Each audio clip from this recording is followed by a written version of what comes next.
All right, welcome back to Gear Show 2023. I'm very excited to welcome up to the stage our next guest from Sigma, Brian Lindhoff. Everyone give him a warm welcome. Excellent. Thanks for coming out, Brian. Thank you.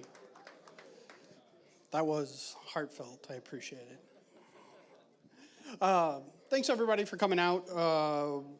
I really appreciate it. I've had a ton of people come by the booth and talk to me. It's been wonderful to hear you guys, everybody go, I love your lenses. We use them. We rent them. We shoot stills with them. We shoot video. So, again, that's very, very much appreciated. As a person who lives in a vacuum the last couple of years, hearing people still go out and use our product and still being very enthusiastic about it makes you feel really good.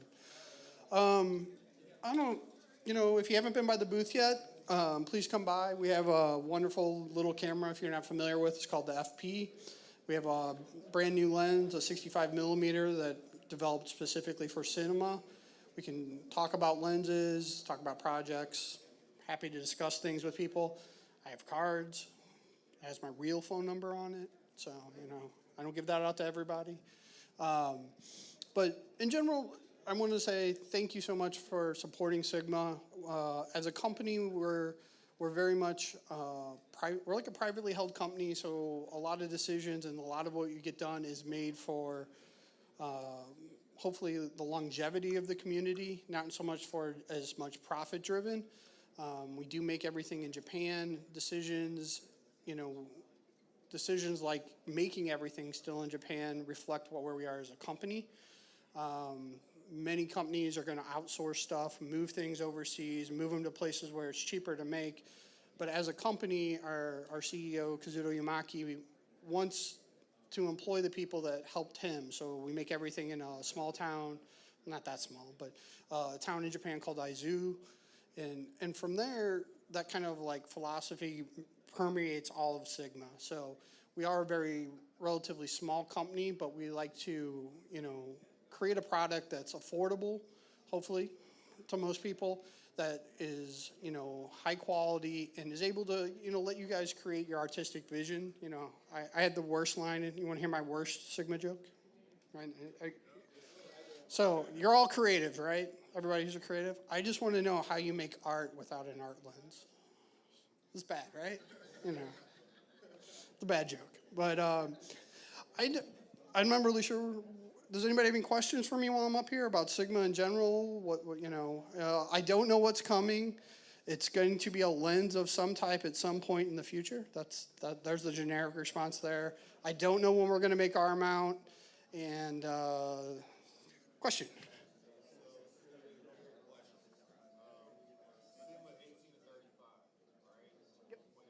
Yep. So one of the coolest things we do, this kind of goes back to us being a privately held company. Our CEO likes to do cool things, and sometimes they work and sometimes they don't. Sometimes you do something and you make a really cool thing and it explodes. That is the 18 to 35.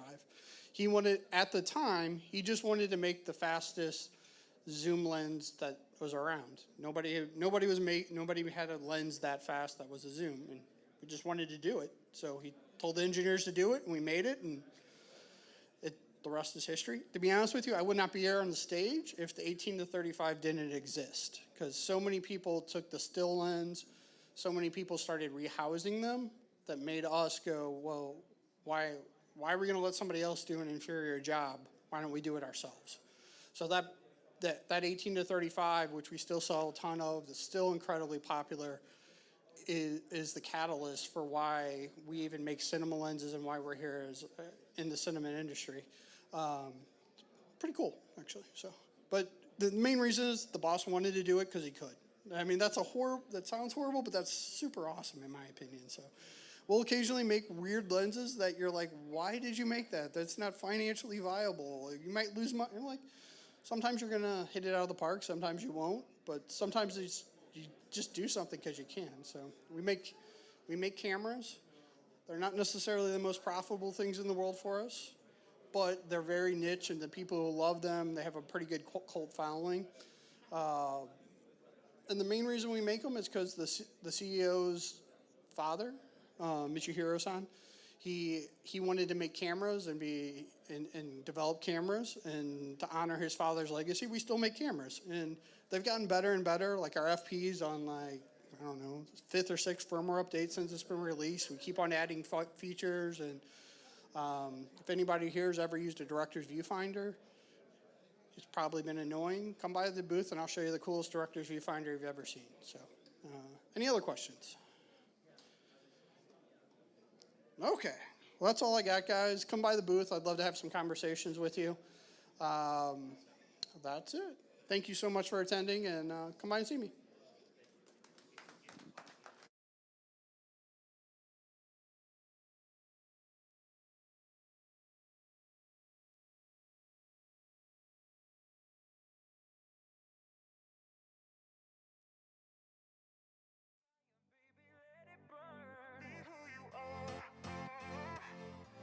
Nobody can take that away from you. Oh, straight from the heart. No playing games. You gotta be true, true, true. You gotta be.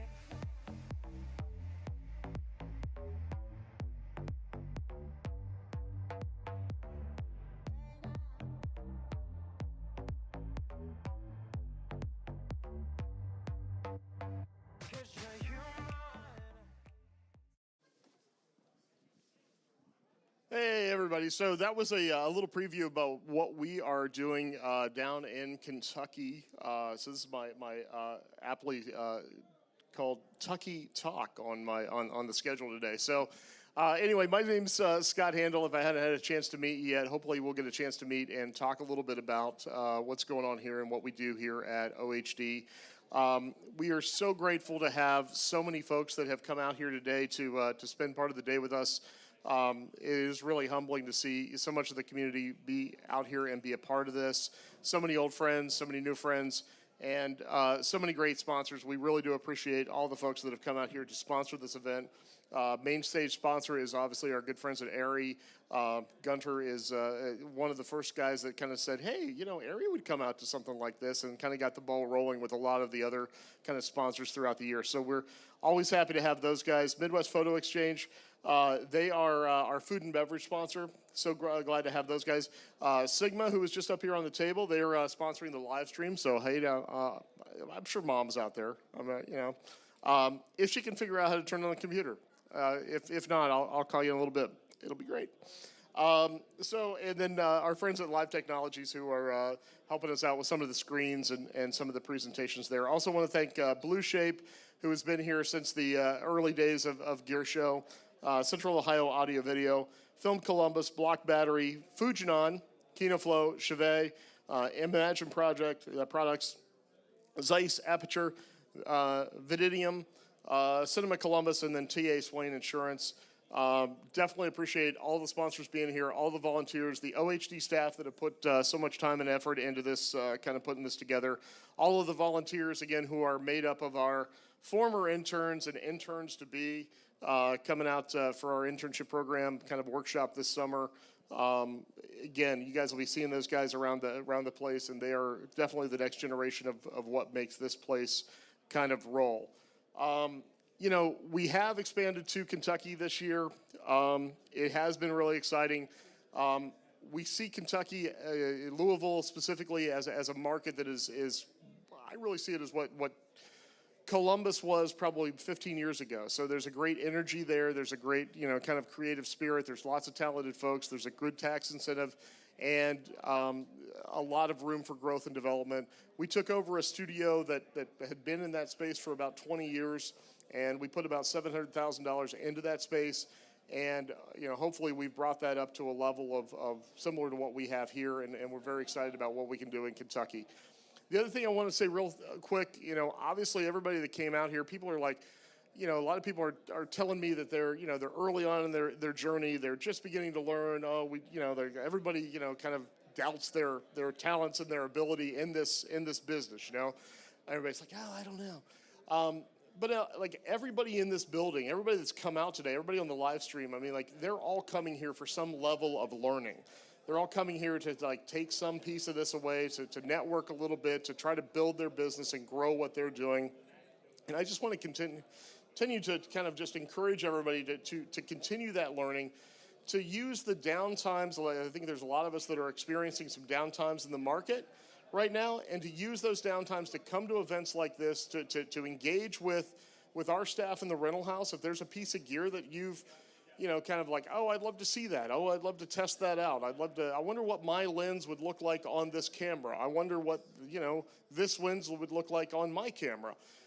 Call Alex, here in Columbus, or call Lane down in Louisville, and bring that stuff in. Set up an appointment, come in, let's demo those things.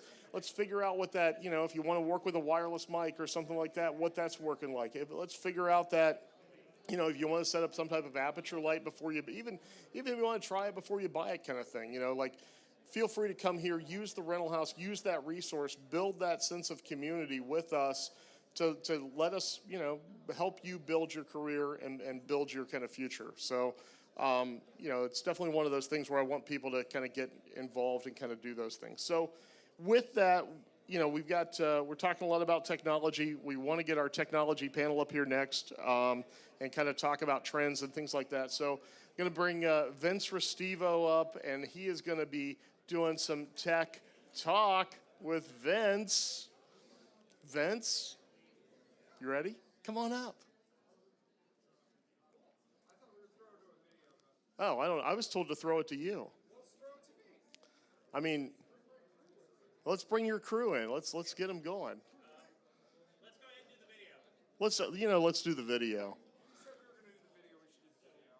It's a really great video. I have no idea what it is, but I'm sure somebody put some hours of work into this video. The Location Edition, with a call sheet full of suspects and a grip truck full of weapons like classic OHD Studios Clue, but in Kentucky. A production gone awry. Foul play on a film set. You collect the clues, you get the answers, and you solve the case playing detective in this murderous whodunit. Was it Hal F. Apple, Roscoe Lee, Manuel Focus in the gear room with a stinger? Roll the dice and get your alibi straight. Everyone's a suspect in OHD Studios Clue, Louisville Location Edition. Gotcha. Brought to you by Verona's Fair Mayonnaise. Print and play your very own OHD Clue board game at OHDstudios.com. Dice and game pieces not included. Recommended 4 to 6 players. Ages 8 and up. No actual foul play was committed or employees harmed in the making of this commercial. It's gonna be great.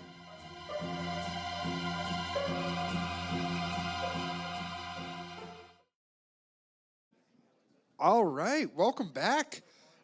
This is the Tech Trends in the Industry panel. My name is Vince Restivo. I've been with Ohio HD for almost 9 years now. I love it here. It's one of the coolest places in the world to work, and I get to work with a lot of you fabulous people out on set. I do a lot of G&E, grip gaff, that kind of thing. So I would love to have my esteemed panelists all introduce themselves, and we'll start here with Mr. Wayne Sells. Hi, Wayne Sells, a DP director here in town. Been working in this market for the last 25 years, 30 years. So been able to make a living here in the Midwest, which is always cool. So that's it. I'm Alex Brown. I'm the videographer here in town at Rogue Fitness. Been in the industry for about 7-8 years now. I'm Scott Myers. I'm the Vice President of Production and the Senior DP at the Strategy Group Company and Brick Editorial. Been working in the Columbus market about 30 years. I'm Ana Dominguez. I have been in the industry for almost 3 years now, and I work a lot of the XR room over there. That is kind of my world. And I'm doing producing and all those other things, and I'm here at OHD, so cheers. Tate Baltzley. I'm the creative director for a company called Apex in town. I've been freelance for a number of years before that, about 12 all told in the industry. Awesome. Awesome. Well, I'm really glad you guys all decided to come out and talk on our panel. One of the things I wanted to kick it off with, talking about virtual production and how that's kind of changed how we do things and how it's added to, the day-to-day of what we do. You know, how has that video production kind of changed what we're doing on a day-to-day? If anyone wants to hop in here. For me, I mean, I've been able to work with the wall a couple times, and it's still an evolving process. I mean, each time I work with it, I learn something new. The everyday part of it is, I think it's gradually getting there. I know Anna and Dave, they work with it every day, and I know the work that they're putting into it and the technical challenges and advantages that you have with it. The big thing, the last time we did a job just a couple weeks ago, or last month, it was, the learning curve for me was the backgrounds and how they had to be built and the time that it took for you guys to build it to utilize the wall the way that you need to. So I can see it, you know, incorporating more in an everyday status, but it's just going to take a little bit more time, I think. Yeah, I think a lot of that time goes what people are used to. People always ask, like, oh, is this going to save time? Well, it'll save time on the end of your make, instead of having to do all that composition and green screen of, you know, kind of things that you'd be wanting to be shooting on green screen. We have all that time in pre-production to build those worlds. So it can save time in terms of, like, you know, if you need to go in 10 different locations in one day, we've done that. We did that on a shoot the other day, or a couple weeks ago with Wayne. And I think that was a good use of the wall for that reason, where we needed, you know, 10 locations and we only had, you know, 2 days to shoot 2 videos. We got one of those videos done because we could do that on the wall. Yeah. I'm excited to have my first shoot with the wall. I haven't had a chance to do it yet, but I think with most of us in here, we're always trying to find new ways to tell stories, right? And so technology like the wall and virtual production, that just opens your storytelling palette. So when you find those right applications and you make, you know, communications and relationships with people like at OHD, that's what can help set up your next storytelling venture. So it's exciting. Yeah, definitely the wall just becomes another tool in the arsenal. Just another opportunity to kind of expand on the practices we've kind of already done. Segueing into that, motion control has changed a lot in the last, you know, 10 years or so, especially with products like the Bolt Cinema Robot. I know some of you have worked with that, and, you know, I figured we'd talk about the Bolt a little bit and how that has changed how we move the camera. Yeah, I've had the opportunity to work with the Bolt, you know, quite a few times. I'm a big fan. I mean, I wish I could use it every day. But there's the pre-planning and pre-pro of visualizing your shots. You can't just show up in the morning, set the Bolt up, and then just try to wing it. It's not built to work that way.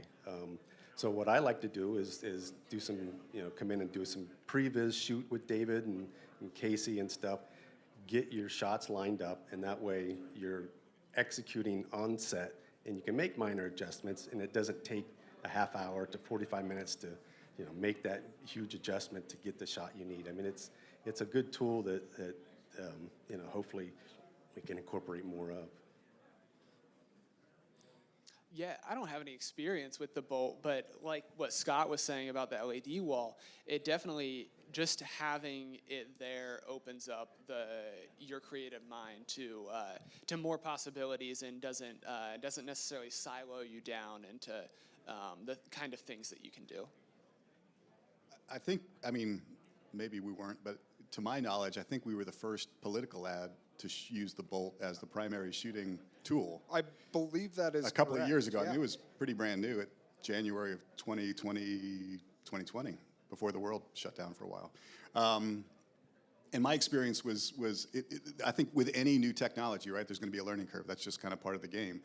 But the exciting thing is you've got these professionals that have already done, like, the bulk of the work on that learning curve. So coming in as a DP, they made it really easy. And we did have to make changes on set. I mean, we set up this big set in here. We were doing bolt. We were changing, outfits, the whole bit. But coming in as a DP, it was nice to know that someone else had already done kind of all of that back research. Like, I didn't feel like that was on me.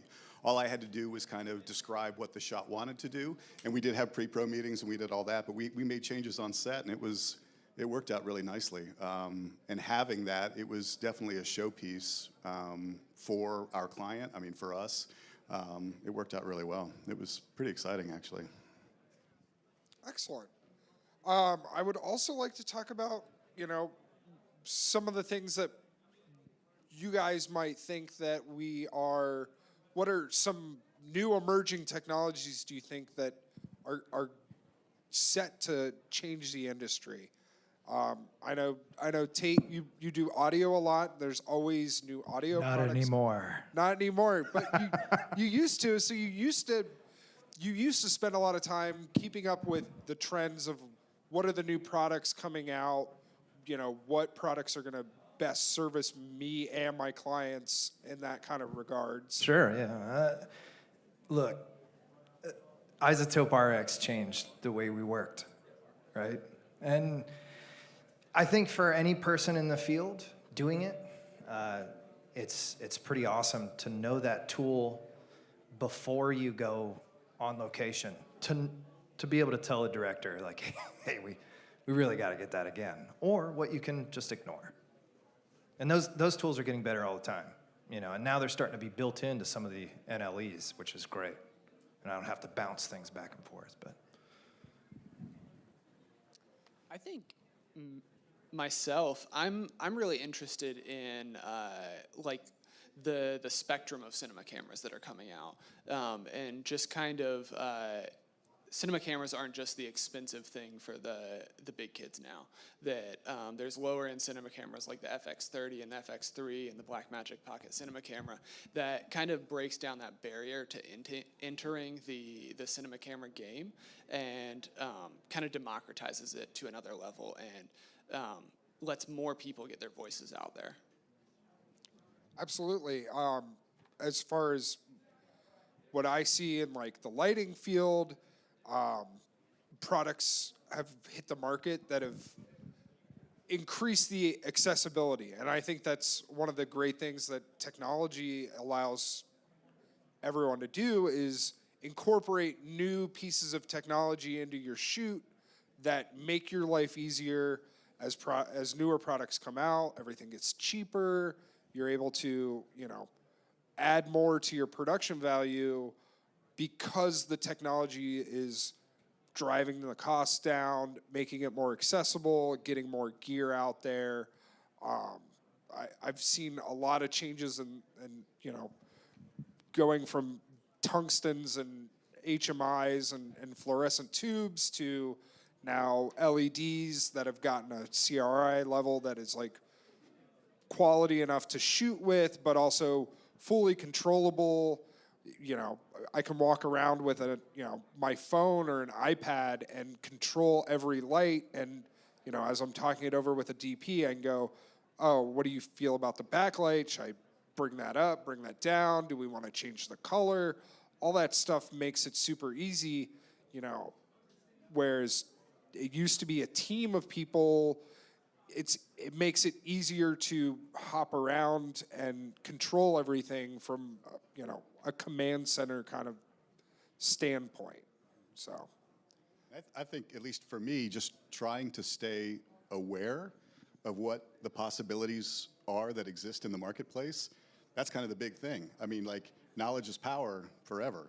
So having knowledge, attending things like this gear show, if you're able to go to NAB or some of the other, Cine Expos, knowing what those possibilities are, and then realizing that the cost of entry is probably less than it was, 10 years ago, that's exciting. But just trying to stay aware of where the industry is going, what cameras' capabilities are now, that's a big, I think, path towards success. absolutely. Another emerging technology that I wanted to kind of touch upon is AI and the use of Yes. different AIs. You've noticed me holding this big piece of paper. I actually got ChatGPT to come up with the questions that I would ask at how you should use Tech it, yeah. Trends, and you know, they came up with some pretty good questions. I feel like I cheated a little bit. I feel like I got somebody else to do my homework. But this technology is going to be super powerful, and you have to prompt the program in a certain way to get the results that you want. But I think that this emerging technology is going to be a game changer. Not just ChatGPT, but a ton of other AI-based software is going to really change the way we create. And maybe we could just touch on that for a second. Well, may I say that I use, that shit every day. And it's made my days easier and allowing me to free up time to do other things. When I'd spend 2-3 days either writing a script or rotoscoping somebody out of a scene. God. And now knowing that you quite literally download Resolve and have just, I can't remember the name of the tool, but you can paint somebody out and just AI does it. It's great. It's great. It really is kind of shocking. One of the other questions I asked it once I, got my list of questions to ask you great people, I asked the AI if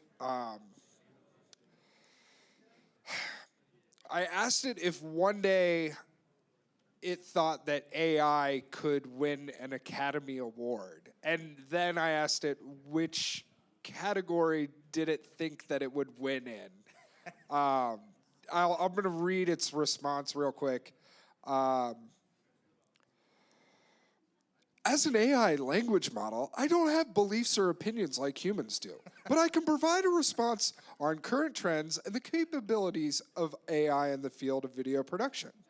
While AI has the potential to make significant contributions to the filmmaking process, I think that it is unlikely that AI itself would ever be eligible to win an Academy Award, as the awards are intended to recognize the achievements of human filmmakers and artists. That being said, there are several categories where AI technology could be used to enhance the work of human filmmakers, such as, hold on one second. I don't have AI to flip my pages yet. That's coming. Such as visual effects, sound design.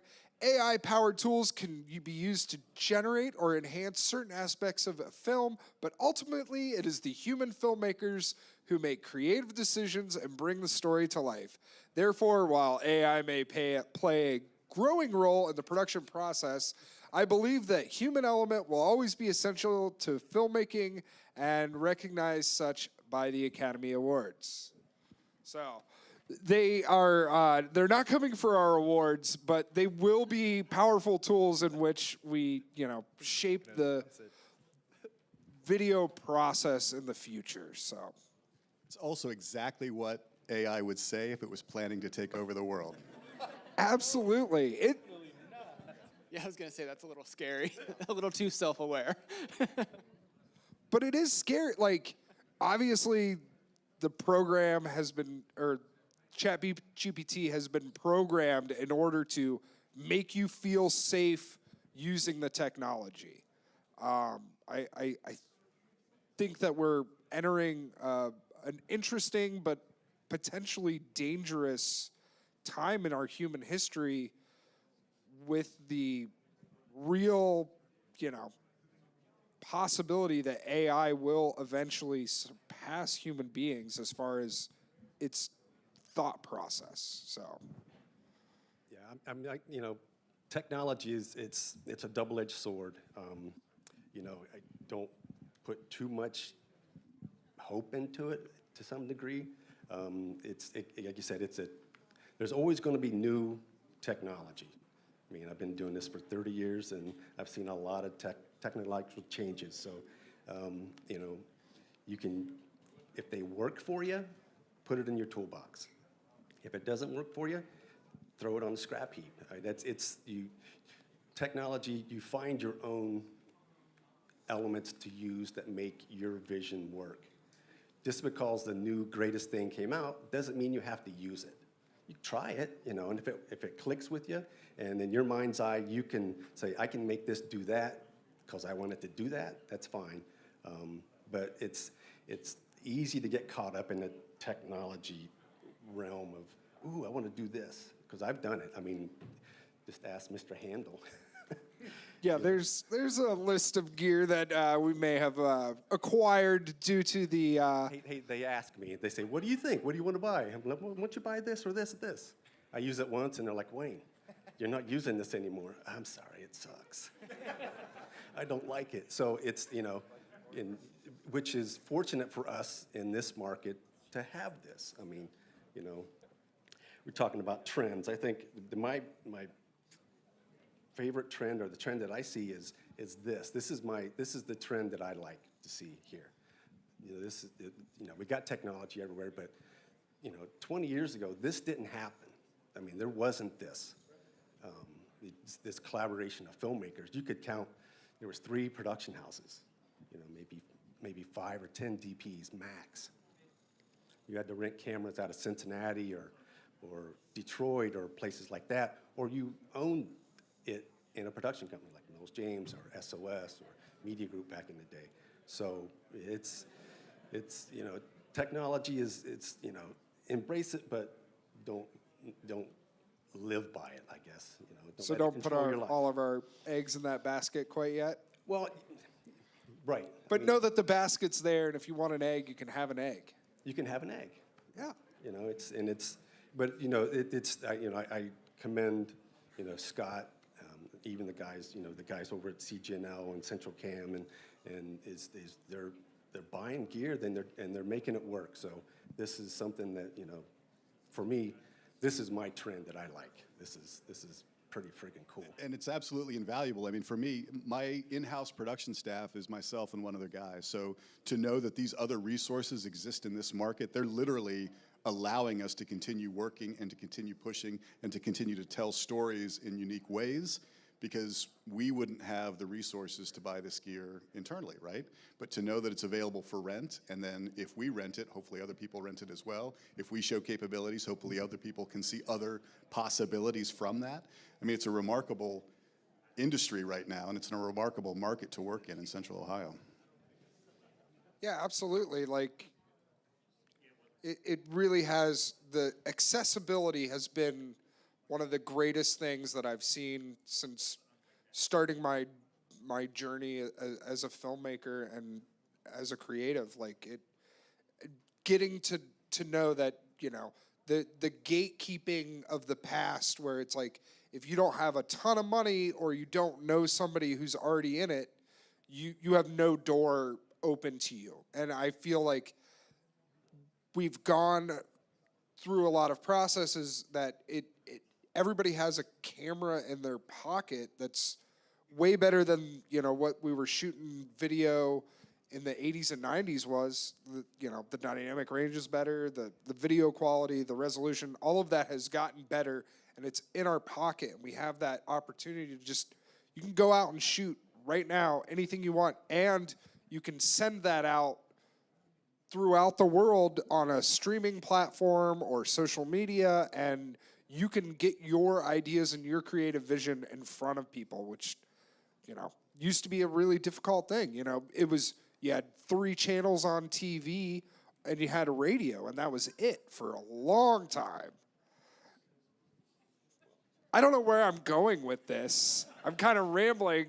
The robot has, you know, I ran out of questions to ask it because I was just dumbfounded. But just being in front of the wall and seeing stuff that our team has worked on that wall, and bringing in other filmmakers who are excited to use the new technology, to just be like, we can instantly go from, hey, we're shooting a city street, to now we're at an interior night scene. and everything changes, and we just got to make some tweaks on our end for the lighting to kind of match that. But to just magically be at any location without leaving the building is just incredible to me.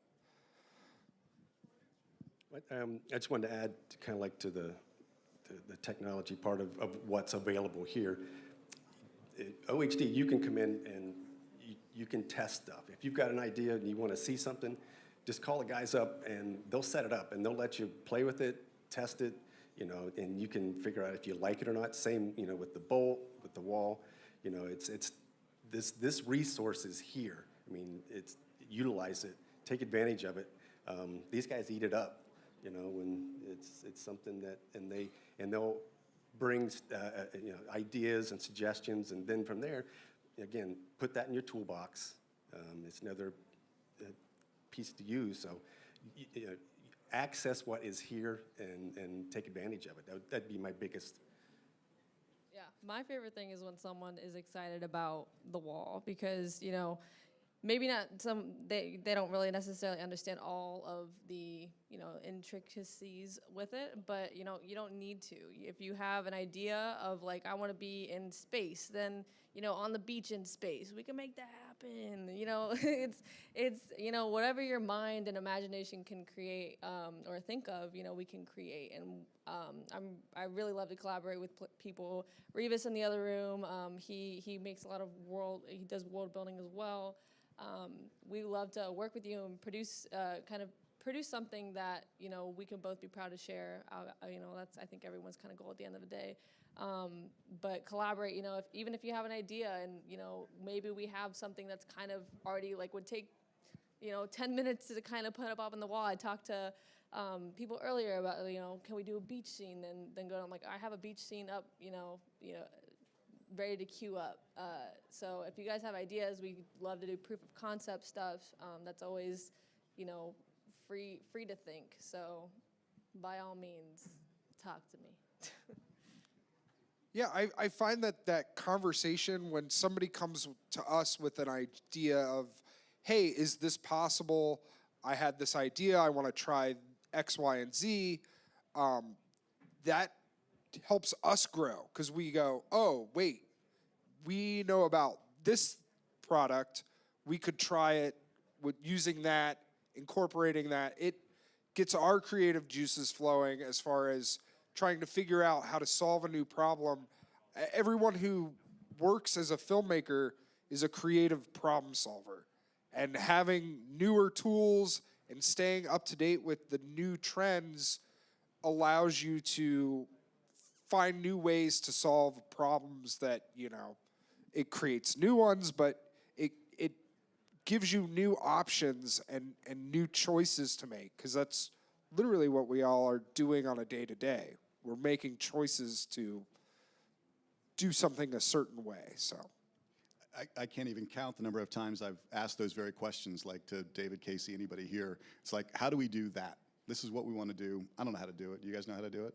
And invariably, they figured it out. And it's amazing. So I like to think about technology, too, as like being these big brains in-house and having the human element as the principal resource that I know that I can call, email, text, think about, hey, this is coming up last minute, or hey, we've got some lead time, and use that as the means of entry to accomplish what we're doing. Absolutely. I think I want to just maybe open it up. Does anyone in our audience have any questions that they'd love to ask? This is your chance, you know, put them on the spot. Anyone? No? No? Yeah, we got one. I'm going to start with Kelly. Hi, Kelly.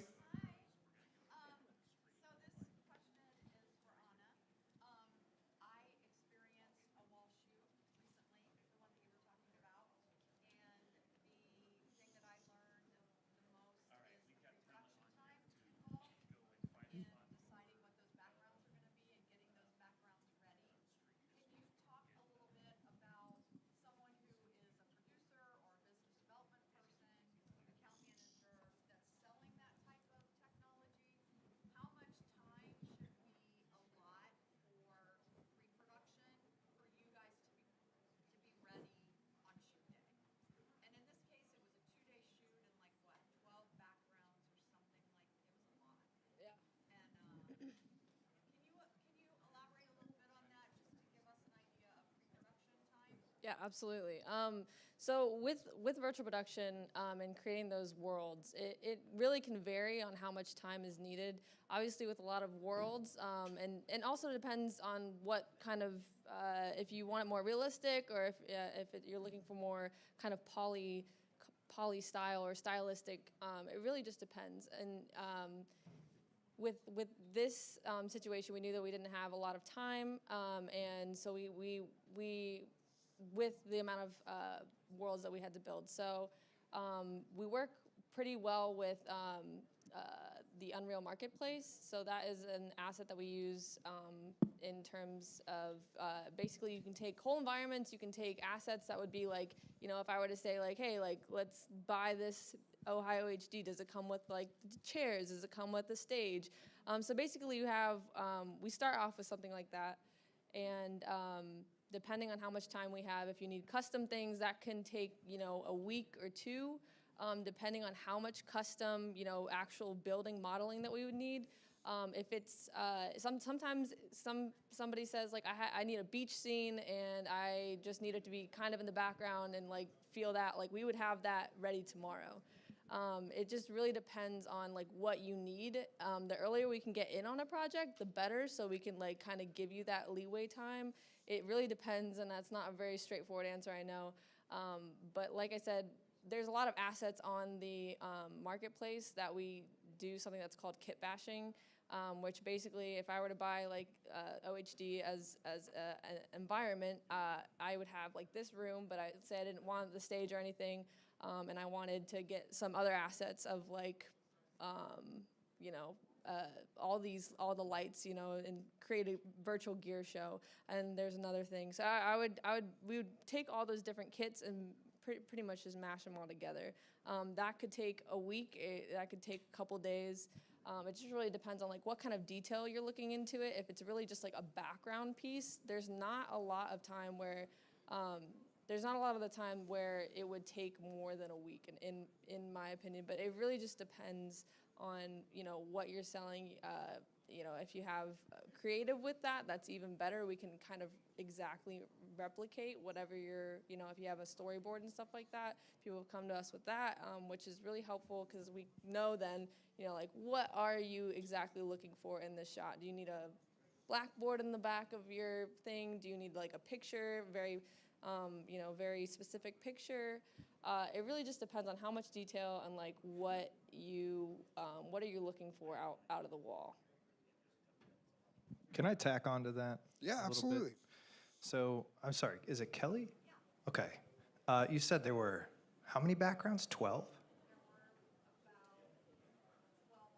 So this is interesting to me too, because as a producer, I'd like to sell that too, right?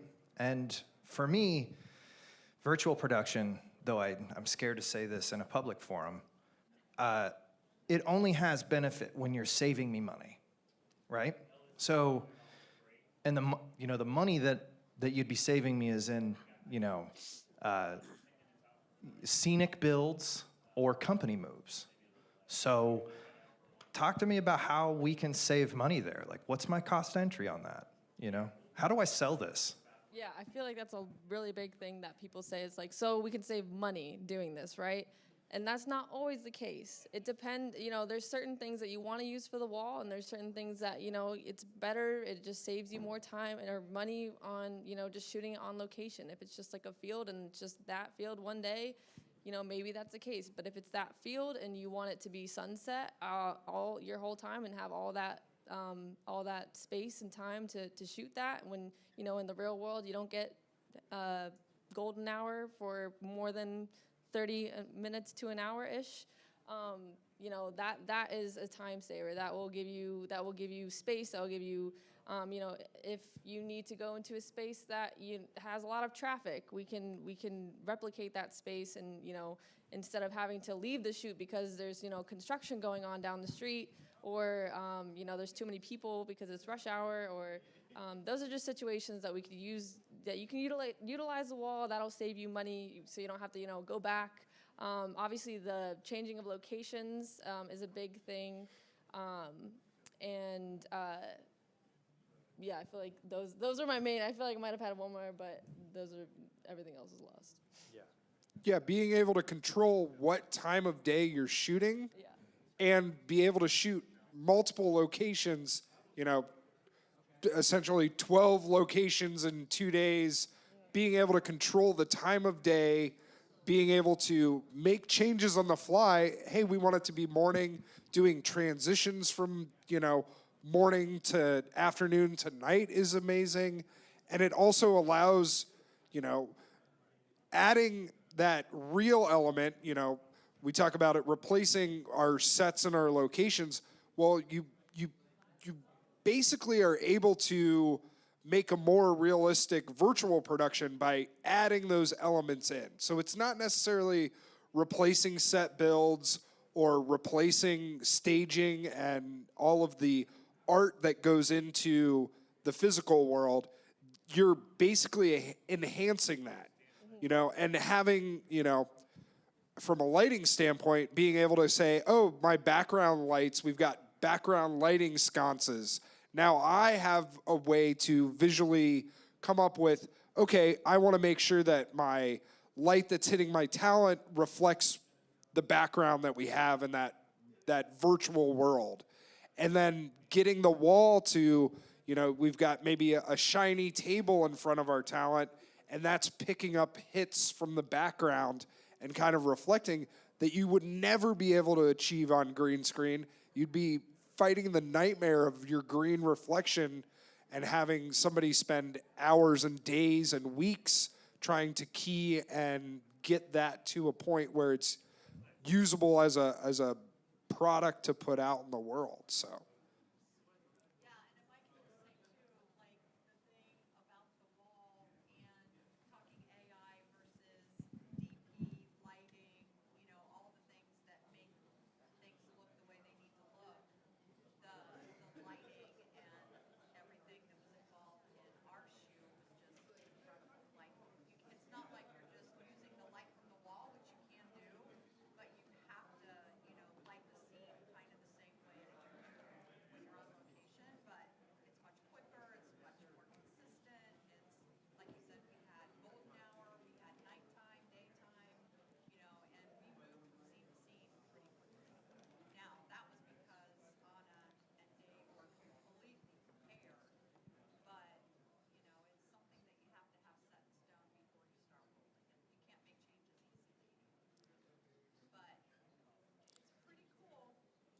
Definitely. I also like knowing what you want is super important too, because these tools that we have, they can do all of the things, but if you don't know what you want for your production, you don't know what you want, what world you want to create, you're going to spin your wheels quite a bit, because the answer is it can create whatever you want.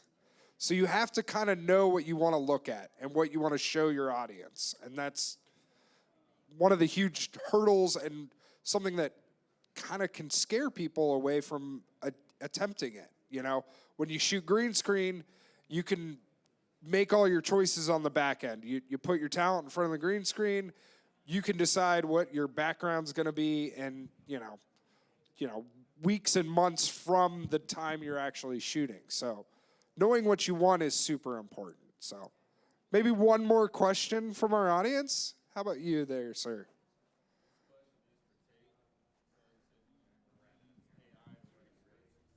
Every day.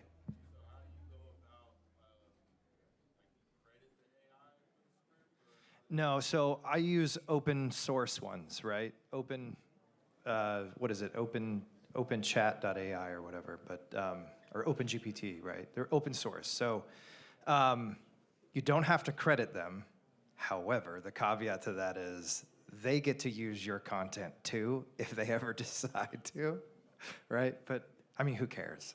So for me, and certainly my content writers, we crank out just copious amounts of stuff, right? It's so hitting social like you wouldn't believe, or creating websites after websites after websites. So, and we can get fatigued by it. It doesn't. And what do I care if there's a copyright claim? By the time that ad or whatever has done its job, I'll take it down. So maybe that's a little bit pirate of me to say, but I like open source ones because I don't have to worry about that. But at the same time, the true answer is, does it really matter? You know what I mean? We're in advertising, at least I am, in advertising, right? So maybe if you're using it to write a cinema script or something, it would be a different story, but maybe ask somebody smarter than me. Yeah. Awesome. I want to thank the panelists again for coming out and talking on some of the tech trends we're seeing in the industry. Thank you for coming, and we'll see you guys on the next one. Thank you, Vince. Thank you. Cool. Thanks, Vince.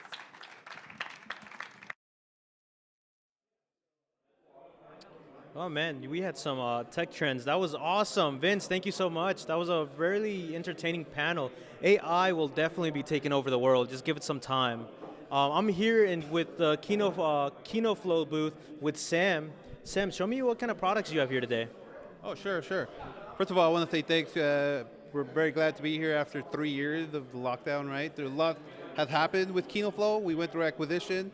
We're getting into virtual production, as well as adding new products to the Freestyle line. So one of the things I want to highlight is that KinoFlow is all LED now, all RGB tungsten daylight. So we do have 2 full spectrum whites on top of the RGB fixture, or on top of the RGB LED diodes. And I could kind of run through them if you have a few moments. Okay. Yeah, of course, show it to me. So everybody really knows like the 4-foot 4-bank fluorescent tubes. This is the LED version of the 4-foot 4-bank tubes. It's a 310 degree circumference, so you could shoot around it a little bit better. It has the back rail where you're able to add like rigging material. You could put rope, you can Velcro it onto like a wall or anything because it's so lightweight. It's under a pound. And as you can see it here, is a full RGB tungsten daylight. Still operated through the same Freestyle controller. So you have a few different modes that you could choose from.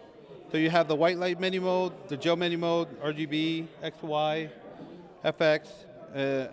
On the white light menu mode, you could go from 2500 Kelvin all the way to 9900 Kelvin and everything in between. You could add green or magenta. And on the dimming curve, we go very low on the dimming curve, so it's not how bright you can get a light now, it's how low you can get it. So you can get these particular lights and any of our lights down to 0.2%. If you just need a quick sheen on someone's face, or, because the cameras are very sensitive to light now, so being able to go down to 2% is very important nowadays on sets and film production. No, that's super cool. Sometimes you have too much light and you need a little bit of less light. So those are really cool. And then we did add a couple more fixtures, which is the Freestyle line. And here I can show you the other modes. So this was still the white light menu mode. Now you could go to the gel menu mode. On the gel menu mode, you're able to do everything you could have done in the white light menu mode with the addition of adding gels. So you could add any gel, and you're able to change the Kelvin temperature on any gel. And if you want to increase the saturation and go through the hue angle, you could go through the entire color wheel, come up with your own color combinations, save the color combinations on any of the presets. You could go to the RGB function, and you have full control over the red, green, blue chips. And that's very practical for like anybody running a console, that they're able to blend in different colors with different Kelvin temperatures. You can go XY if you want to match a room's ambient light, or if you just want to match to other manufacturers' lights as well. And then you have the effects, of course. So you have to have effects. You have 7 different effects, which are candle, fire, TV, police, lightning, paparazzi, pulse. And you have the parameters to adjust those features. So if you want a higher rate, or if you want it to be like longer of a pause or lower of a pause, if you want to change the color, you can. On the candle, you can increase the rate to make it like a very intense fire. Going back to white light menu mode, there are some features that I want to show. You do have camera profiles that you could choose from. So if you're working with a particular camera, like a Sony Venice or a Arri Alexa, and you need to adjust to that white light sensitivity curve of that sensor, you could just choose the camera, and it should automatically adjust to that. Dude, that's really convenient. That is really convenient, right?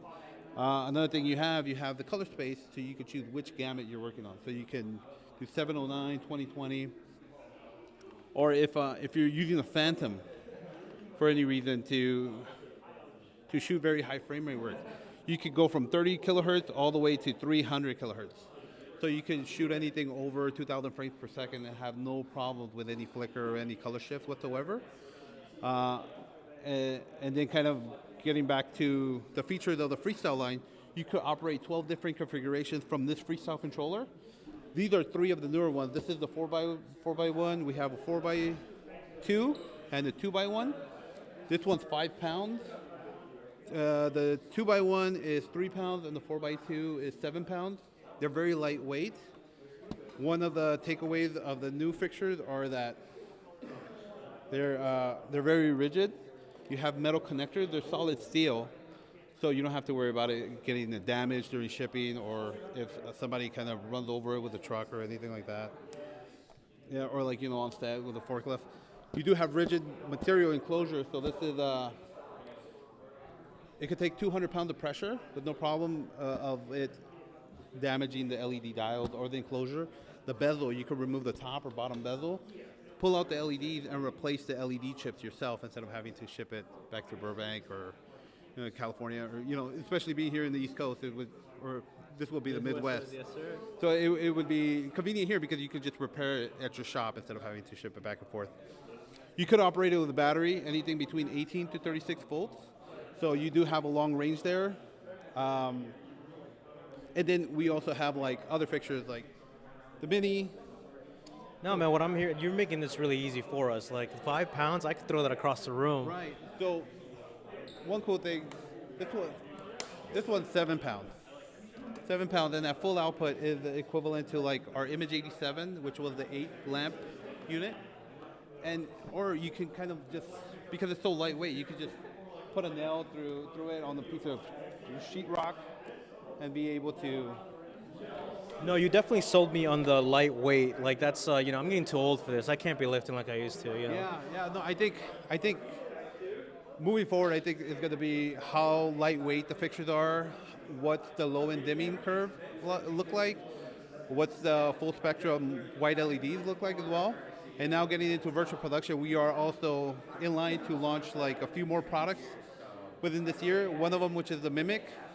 So the Mimic looks very similar to this, but it's basically a video wall light tile. So it's a 10 millimeter pitch with the same LEDs, which is denser. So you are able to basically put a video feed through here. So if you have like a certain environment using Unreal Engine or a plate, you could put the plate onto the fixture itself.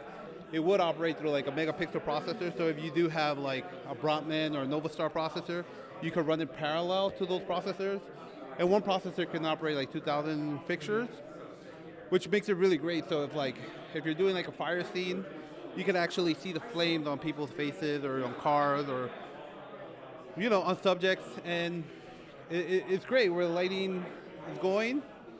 It's changing for sure because virtual production is doing that. So one thing I noticed on being on a few of the sets is that, so we were on a set for Star Wars, and it was a volume set. Yep. And there was only 2 lights being used as the sun, and everything else was being lit by the volume. So now it changes the dynamic of how we're going to approach lighting, and that's our approach to bring out a video light tile for that particular environment now, right? Because now everything's changing. So it's cool. It's super awesome. Trends are, tech trends, like they were talking about, technology just keeps advancing. I know, they were just talking about it, and like, it's true. Like, now being able to incorporate everything into video walls and volumes, it's changing everything for sure, the dynamic of everything. Yeah, I'm just excited for it. No, Sam, thank you so much for your time and showing us your amazing product. Those are pretty cool. The point that they're so lightweight too, that's definitely killer. All right. All right. Thanks, Sam. Really appreciate you. All right, let's keep going around real quick. Man, so I'm gonna intrude here. How are you guys enjoying the Gear Show? We're finally back. I'm doing great. I'm having a good time. I'm talking to a microphone. Dude, so I know. I just came out of nowhere. I was just like, oh, this guy. But seriously, you enjoying it? How do you like the event? Well, I got here about 20 minutes ago. I've been nonstop talking to people, so that's what I came here for. Just bump into people, talk to people, have a good time, and I'm seeing your lovely faces here and all these lovely faces here. So It's always nice to see your lovely face. Thank you. Let's go talk to Blue Shape.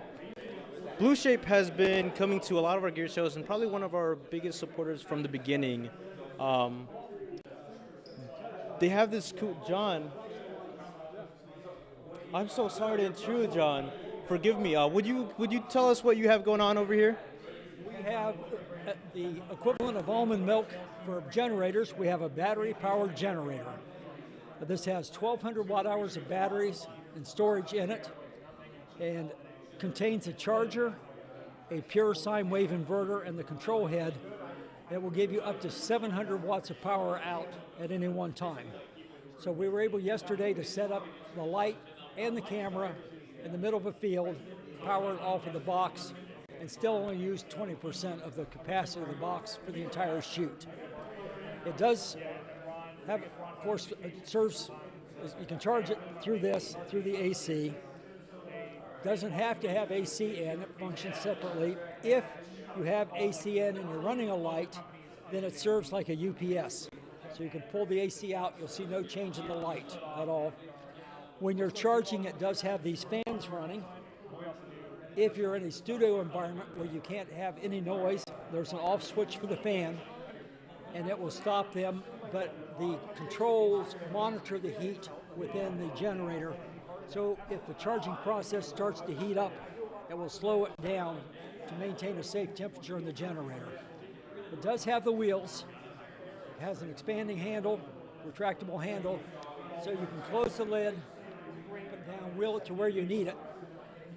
This is the original model that's out. The production models now have an IP67 plug, an outlet on the front, so you can close the lid completely in the case of rain and come out with your AC on the outside of the box. John, that's awesome. Thank you so much for sharing, giving your time. All right, guys, we're going to take a break, but if you're still tuned in, keep coming out because it's going to be a good show. Thanks, guys.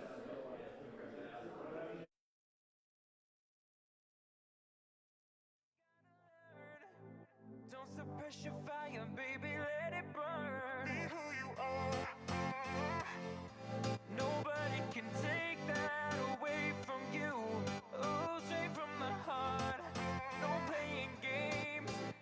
You gotta be true, true, true. You gotta be.